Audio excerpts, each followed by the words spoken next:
अपनी जनता पार्टी के तत्वाधान में जिलाध्यक्ष संजय मौर्य के नेतृत्व में जिलाधिकारी कार्यालय पहुंचे कार्यकर्ताओं ने विद्यालय मर्जर के विरोध में राज्यपाल को संबोधित ज्ञापन जिला प्रशासन को सौंपा है।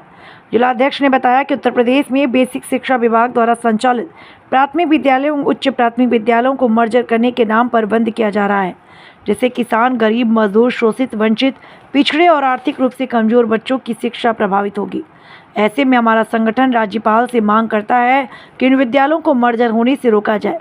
प्रदेश के समस्त विद्यालयों में प्रधानाध्यापक के अतिरिक्त कक्षा अनुसार शिक्षकों की नई भर्ती कराई जाए।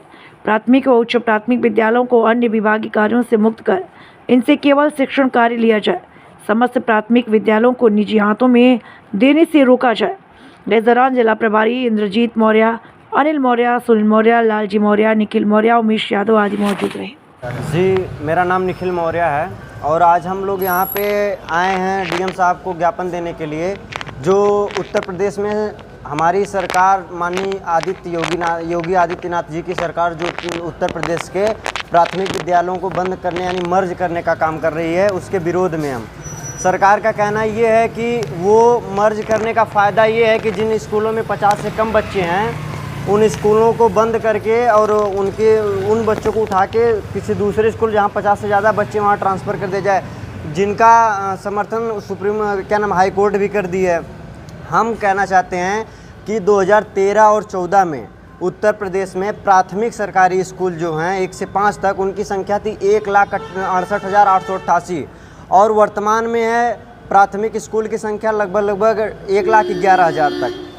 और उत्तर प्रदेश में लगभग 24 करोड़ की आबादी में 14 लाख सरकारी कर्मचारी हैं जो सरकारी सेवाओं का लाभ उठाते हैं। तो मैं सरकार से कहना चाहता हूं कि हम ऐसा नियम लाएं कि सभी सरकारी कर्मचारी के बच्चे सरकारी स्कूल में जाएं 1 से 5 तक और 6 से 8 तक, यानी प्राथमिक सरकारी और उच्च प्राथमिक विद्यालयों में सरकारी कर्मचारी के बच्चे पढ़े तो सरकारी व्यवस्था जब ठीक रहेगी। देखिए, प्राइवेट कॉलेजों में क्या है कि वो बिना आयोग से चुनकर आए हुए टीचर रहते हैं, वहाँ पे उन टीचरों का कोई किसी आयोग से चुनकर आए नहीं रहते हैं, प्राइवेट रखे जाते हैं।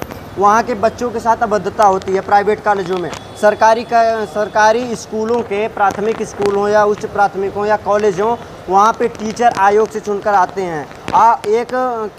और जो लड़के पढ़ते हैं सरकारी स्कूलों में वो एक एंट्रेंस के तहत एंट्रेंस को निकाल कर जाते हैं, अपनी क्षमता के अनुसार जाते हैं, अपने टैलेंट के दम पर जाते हैं। लेकिन वहीं प्राइवेट कॉलेजों में क्या है कि बच्चे बिना अपने एजुकेशन परफॉर्मेंस को दिखाए हुए जाते हैं, उनका बिना एग्ज़ाम दिए हुए पास हो जाते हैं। अगर कॉलेजों की बात करें जहां बैचलर डिग्री चलती हैं, वहाँ प्राइवेट कॉलेजों का ये हाल है कि वहाँ पे कॉपी बोल के लिखवा दी जाती है और डिग्री वही रहती है जो सरकारी मान्यता उतनी ही रहती है। तो अगर हम सरकार बनाते हैं, हमारे बच्चे सरकारी सेवाओं का लाभ नहीं उठा पाते हैं, तो फिर हमें सरकार बनाने में क्या मिलता है? सरकारी स्कूलों में अगर हमारे बच्चे पढ़ते हैं तो फ़ायदा ये है कि कम पैसे में पढ़ाई होगी। और एक सरकारी प्राइमरी स्कूल के टीचर की तनख्वाह 60,000 65,000 है और वहीं एक प्राइवेट कॉलेजों में एक टीचर की तनख्वाह जो है 15,000 18,000 10,000 8,000 है।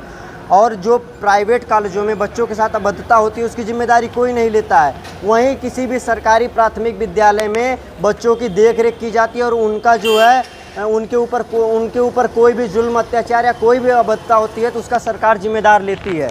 तो हम कहना चाहते हैं कि सरकारी स्कूलों को मर्ज करने की बजाय सरकार को ये नियम पास करना चाहिए कि जितने भी उत्तर प्रदेश सरकार में सरकारी सेवाओं के लाभ उठा रहे कर्मचारी हैं, सारे लोगों के बच्चे प्राइमरी स्कूल में जाएं। अगर प्राइमरी स्कूल में जाते हैं पढ़ने, सरकारी स्कूलों में जाते हैं पढ़ने, तो सरकारी व्यवस्था अपने आप से ही हो जाएगी।